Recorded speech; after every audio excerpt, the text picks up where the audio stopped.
Welcome back to the Mind Compass, your 10-minute dose of mindset growth for stress management, anxiety relief, and personal development. And g'day listeners, I'm Michael. And I'm Janet. Difficult conversations are a part of life, and they often arise because incidents occurred and no conversation directly followed. This allows both parties time to mould their own perceptions around things, ensuring that past incidents take on a distorted angle. The longer the time frame between the incident and conversation, the bigger the reality gap. Did you know with some thoughtful planning and preparation, difficult conversations can pave the road for powerful resolutions and some excellent new direction? Today, we're going to cover some tools for you to navigate these conversations with grace. The first one is taking the time to identify the problem and evaluating whether the problem is worth the sometimes painful dialogues. 3 quick questions to consider. Is it true? Is it necessary? And most important, is it kind?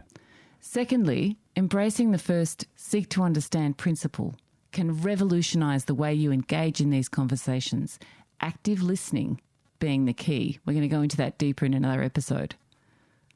And third is reaching a resolution between the two parties that meets in the middle and is a two-way street. A two-way street. Relationships that last are not lived out in one lane. Now let's take a moment to explore difficult conversations in the workplace. These types of conversations, such as performance management, making someone redundant, dismissing someone for breaching laws or policy, and addressing inappropriate behaviour, are some of the most challenging. They are difficult for both parties and must be handled with grace, care, compassion, respect, and professionalism. In my career, I've had to have many of these, and probably the most difficult one for me was making a personal friend of mine who worked for me redundant, which of course isn't about the person's performance. It's actually about the company's performance or other market factors which drive the decision that the role is no longer required. And being made redundant is one that I've also been on the receiving end of and can completely understand how shaken it makes you feel.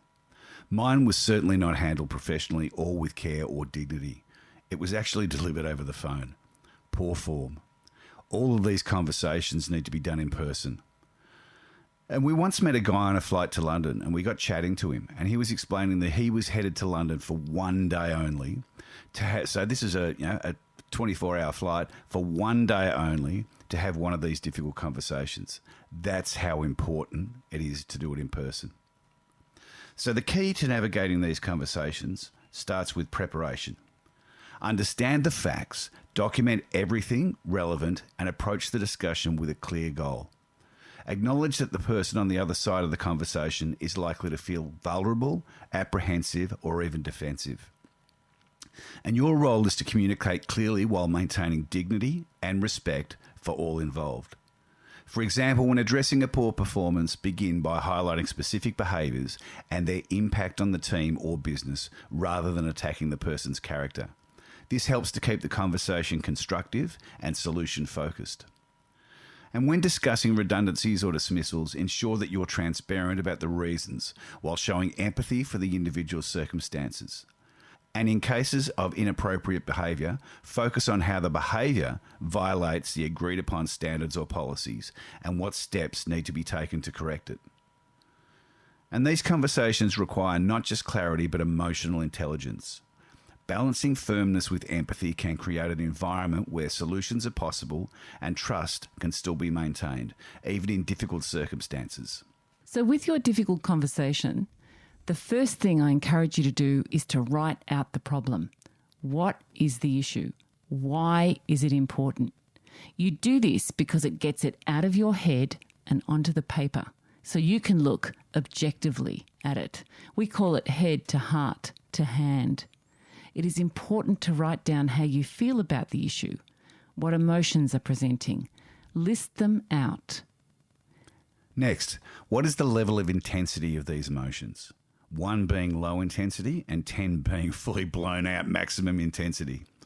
Be honest with yourself about this. Completing this exercise helps you decide if the conversation is worth having. And what are the outcomes that you're looking for? Is it realistic? If so, spend some time writing down what you're going to say. And this is really important as it lets you reflect and refine your words. If you do this exercise and determine that the conversation needs to happen, you will need your active listening ears and eyes on. Ensure you are aware of the other person's body language, as this will help you navigate through the discussion. A great preparation step before you begin any difficult conversation is to picture a glowing, bright white energy ball encircled by a golden border in your throat area. Infuse this energy ball with the words love and peace, repeated several times. With your mind's eye, see the words etched onto that energy ball. Maintain eye contact and provide visual clues that you are actively listening, for example, like nodding your head. Make sure that you limit potential interruptions, turn your phone to silent, and find a place where you can avoid others. It's a great idea to have a walk and talk session. If you can get outdoors together, it can really help. Even better if you can arrange to take that walk in nature. A bush or a forest walk or a coastal trek, either on the sand or through the dunes, brings all the magic of the trees or the ocean to your conversation. And sometimes even the wind assists in airing your thoughts. Open the conversation with something like, "Thank you for making the time. And maybe this isn't an easy conversation, but I believe it's worth us talking through." Touch on the incident or event you want to address, basically to ensure that you are both on the same page. Remember, there are two completely different perceptions at play here, and sometimes the issue may be confined just to yours. Be mindful of this and tread gently with no accusatory tone or aggressive vocabulary.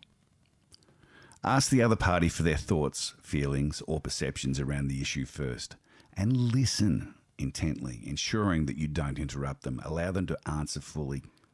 Take the time to evaluate their point of view before you respond. And always focus on the issue, not the person. No finger pointing or blame gaming is allowed. If the topic begins to feel really heated or it takes any irrational turn, remain as calm as possible. And if either of you need a few minutes to compose a response, just give it to each other. When both perceptions have been expressed, it's time to think about the next steps that'll lead toward a resolution.